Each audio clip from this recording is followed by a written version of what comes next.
Hi guys, welcome back to my channel and welcome to today's video, which is going to be the mid-year book tag. I know I'm a little bit late with this one this year, but I've done this video for every year that I've made book videos on YouTube, which is only 2 years, but still. I could not do it. It's so much fun. I love watching other people do this and I love doing it myself. I love just checking in at the midway point in the year, reflecting on all the great books that I've read, assessing my reading goals. I just love it. I think it's so much fun. So I'm gonna put all the questions to this tag in the description box. I think it would be fun if you guys all answered with your own responses to the tag. So with that, let's jump right in. The first question is best book you've read so far this year. This question was so easy for me to answer. It was a no-brainer. I don't think there's going to be a book that will top it the rest of this year, but we will see. That is Just for the Summer by Abby Jimenez. If you've not yet heard of this book, if you've not yet read it, you need to. It is the perfect summer read. Basically, in this book, we follow Justin and Emma, and Justin posts on this Reddit thread one day that he has this dating curse where every single woman he's ever dated, once they break up, that woman then goes on to find their soulmate. Emma comments on this post and is like, oh my gosh, I have the same exact curse. So they come to this agreement that they're gonna date one another in the hopes that when they break up, they'll both go on to find soulmates of their own and break the curse. And this book just had absolutely everything for me. It was the perfect amount of romance, comedy, emotional depth. It had me laughing, it had me swooning, it had me crying, it had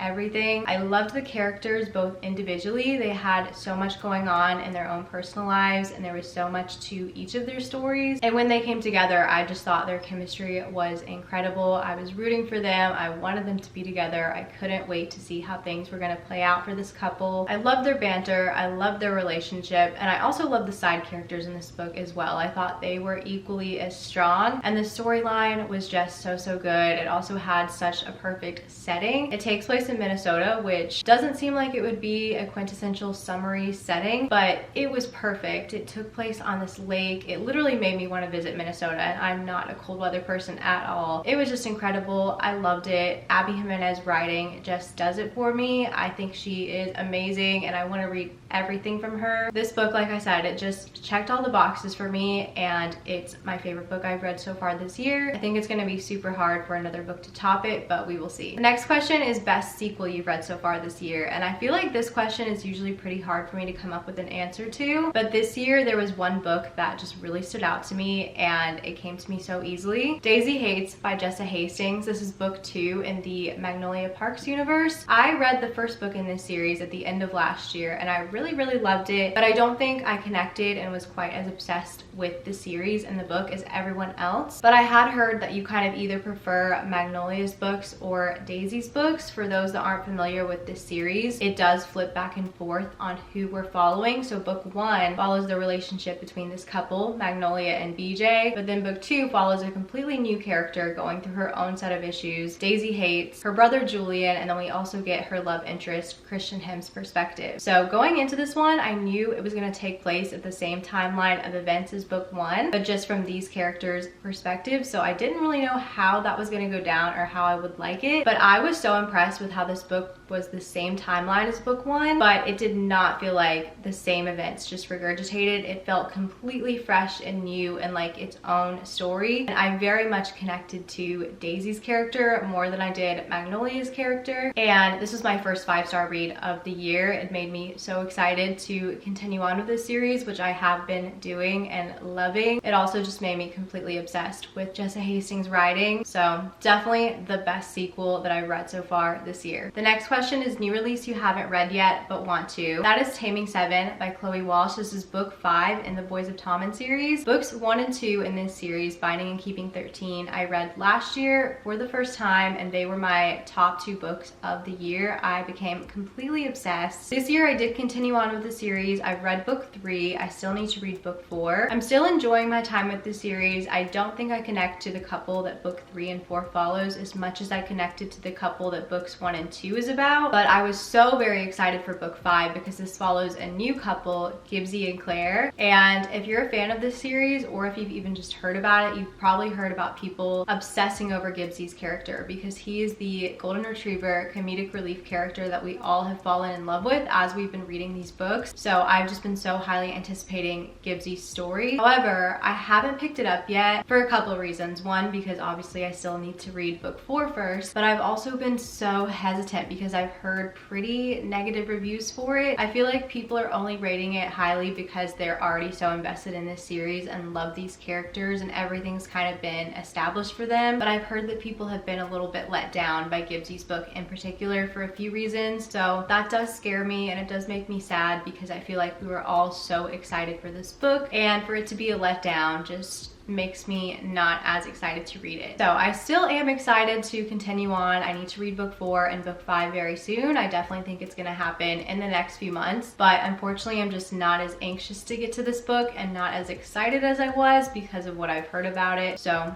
who knows? I could have an unpopular opinion and absolutely love it, and it ends up meeting or exceeding my expectations. We will see. But as of right now, I am a little hesitant to pick it up, which is why I have not continued on with the series and gotten to this book yet. The next question is most anticipated release for the second half of the year, and that is without a doubt Intermezzo by Sally Rooney. If you've been here, you'll know I'm the biggest Sally Rooney fan. I absolutely love her. I read Normal People for the first time 2 years ago, and it was my very favorite book of that year and one of my favorite books of all time. I just fell in love with it. I connected so deeply to the story and the characters, and I completely get that it's not for everyone and that her writing is not for everyone, but it is 1000% for me. I have never read anything like Sally Rooney's writing. To me, it is just so unique, but also so very relatable. It feels like she plucks these thoughts from my brain that I've never been able to form into words and somehow puts it on paper. It is just incredible the way she writes. I love it. I get so swept up and immersed in her books. So I'm so happy and excited that she has a new release coming out this year. I don't know too much about it other than I think we're following the relationship between brothers and somehow chess is a part of the storyline. So just very, very excited to read more from her this year. The next question is biggest surprise, and I took this one to mean a pleasant surprise. That for me was Meet Me at the Lake by Carly Fortune. I actually read this last month, so you may or may not have heard all my thoughts about it in my June wrap up, but this was such a pleasant surprise for me. My story with this book is I read Carly Fortune's debut Every Summer After when it came out, fell in love with it, gave it 5 stars. It was one of my favorite books that I read that year. I know people have their critiques of that book, but to me, the tropes that people didn't like in it, I thought were done really well. So I was so very excited when Carly Fortune announced she had another summer romance coming out the next year. I pre-ordered this book, got it on release day, was so excited to read it until I heard all the negative reviews. I feel like every review I saw for this book of people reading it right away were giving it like 2 stars and just saying the worst things about it, saying it had a trope that they don't care for, and I just wasn't excited to pick it up anymore. So this summer rolls around and Carly Fortune's latest release, This Summer Will Be Different, comes out, and I start hearing really good reviews for that book. So I'm like, should I just skip to her latest release, unhaul this one, or give this one a chance? I decided to give it a chance. It ended up working for one of the prompts I pulled when I was creating my June TBR, and I'm so glad that I read it because I was so pleasantly surprised by it. It reminded me how much I love Carly Fortune's writing. She just writes a deep, emotional, heartfelt romance so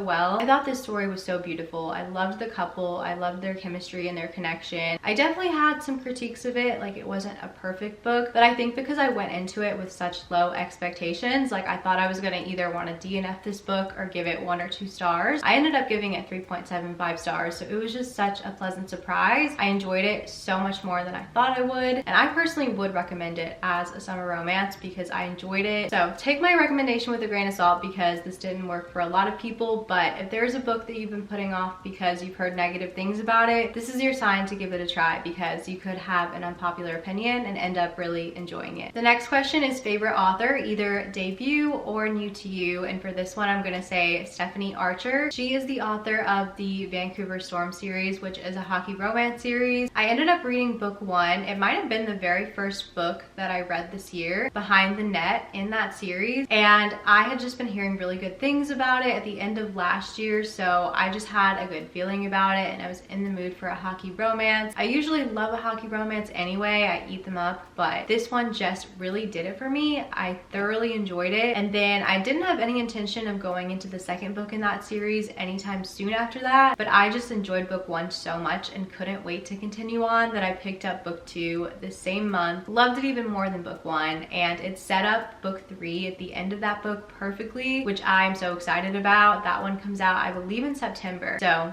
I can't wait to continue on with that series. Stephanie Archer's writing was just so quick, fast-paced. I love the way she built up the tension. It was just so good. I had the most enjoyable, fun time reading these books. They read super, super quickly. And I know she has a few books on her backlist as well that I would like to give a try. I just thoroughly enjoyed this series and both books that I read by her, so cannot wait to read more. The next question is newest fictional crush. I didn't want to repeat books for this tag, but there is no one else I could have picked for this answer. Justin from Just for the Summer. Acts of Service, If He Wanted to He Would, King. I loved him so much. By far my favorite book boyfriend of the year. Not even just the way he was romantically with Emma. I thought he was such a great older brother and son, and just the things he did for other people. He was so selfless. He put everyone else first. He was just so caring. It really is the little things in this book, like the ways he paid attention, the small gestures, the kind, thoughtful acts. I just thought he was so great. My favorite book boyfriend of the year by far. The next question is a book that made you cry, and there haven't really been any books this year that have made me really cry, like sobbing, but I've definitely teared up a few times at some books, and the one book that made me tear up the most, that is Magnolia Park's The Long Way Home by Jessa Hastings. This is book 3 in the Magnolia Parks universe, and I know earlier I said I'm definitely a Daisy girly over a Magnolia girly, and I connect to Daisy's character and her books more, but this one really surprised me. I ended up giving it 5 stars. I loved it. I didn't expect to connect with Magnolia and BJ the way I did in this book, but in this book you really find out why the characters are so frustrating, why they do the things they do, and you just learn so much about them. And the quotes in here, Jessa Hastings' writing really impressed me in this book, especially because it was just so exquisitely written, and it had me tearing up almost every chapter because you learn just the most heartbreaking things, and the way this book ends, it is so emotionally painful. Like I said, I've been having the best time continuing on with this series, but it is a hard read at times because there's just so much emotional pain, because you just really get so attached to these characters, and the things they go through is heartbreaking to read about. So an emotional read for sure that made me tear up, but such a beautiful one as well that I thoroughly enjoyed. On the flip side of that is a book that made you happy. Funny Story by Emily Henry is definitely the one that came to mind when I thought of this question. This book just had me laughing almost every page. Although it did have emotional depth to it, I do think it is more of a rom-com, and I talked about this a lot when I talked about this book on my channel, but I definitely prefer when Emily Henry's books feel more like a rom-com as opposed to having a big familial subplot. I definitely like the romance to be the main focus of the story. This book definitely was that. The banter between Miles and Daphne was amazing. Emily Henry always knocks it out of the park when it comes to banter, but this book especially was just so funny, and it made me smile. It made me so happy. I was rooting for the characters. I could not wait for them to get together. I thought it was such a good time, and these characters definitely took a hard, bad situation and turned it into something great. So I thought it was a really uplifting story as well. The next question is most beautiful book you bought or received this year, and I took that to mean beautiful in terms of the cover. Miss Magnolia Parks is getting a lot of airtime this video, but it is well deserved. Magnolia Parks Into the Dark, book 5 in this series. This cover is one of the prettiest things I've ever seen. Definitely the most beautiful book that I bought this year. I was kind of worried when this book came out. I didn't know how I was going to be able to acquire the UK cover, which all these covers are the UK edition. If you're familiar with this series, Jessa Hastings recently switched, and I think her books got picked up to be traditionally published, so all the covers changed, and I'm not a fan of the new covers. So I was like, how am I gonna get my hands on this cover? I need it. She's perfect. I ended up buying it from Amazon UK. I had no idea that they would ship to the US, but they do, and I just love this one. I love these covers so much. They're so intricate. They feel like artwork. I love how all the little things on the cover actually have symbolic meaning, and then when you're reading, you go through and you're like, oh, that's what all these little things on the cover mean.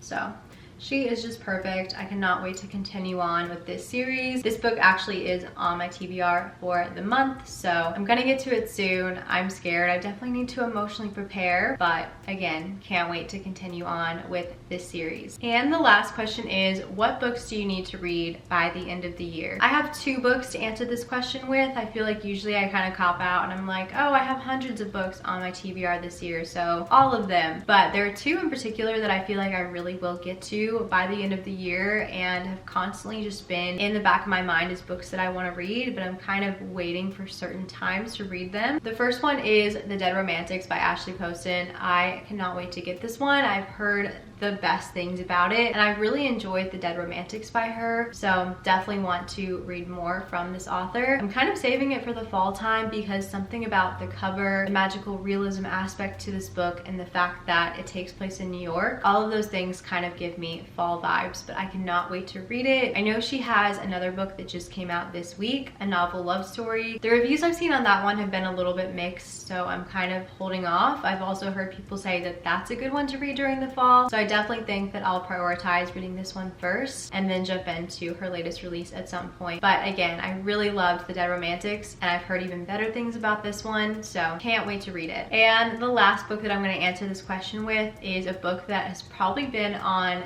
the most TBRs ever. It probably sets that record on my channel. I feel like I've just been wanting and needing to pick this book up for so long. I've started it twice and then just never picked it back up. I feel like I've been saving it again for a certain time of year. That is the ACOTAR series. I've started this for the past 2 winters, and I don't know, to be completely honest, I have had a little bit of trouble getting into it, but it does start out with a very snowy setting, so I've always wanted to read it in the winter time, but I'll always start it and I don't pick it up again, and then winter passes and I'm like, oh, well, I have to wait for the next winter. So hold me accountable, someone please, in the comments. I need to read this. I'm definitely planning to this winter. I need to. I want to know what all the hype is about. I think this series is the one series that I've never heard a bad review for. So people seem to love it. It has to be for a reason. My husband's aunt gave me the whole box set, so I own the whole series. I have no excuse not to pick it up. And after I read it, I would like to read more by Sarah J Maas because I know she has other series as well, but this is the one you're supposed to start with. So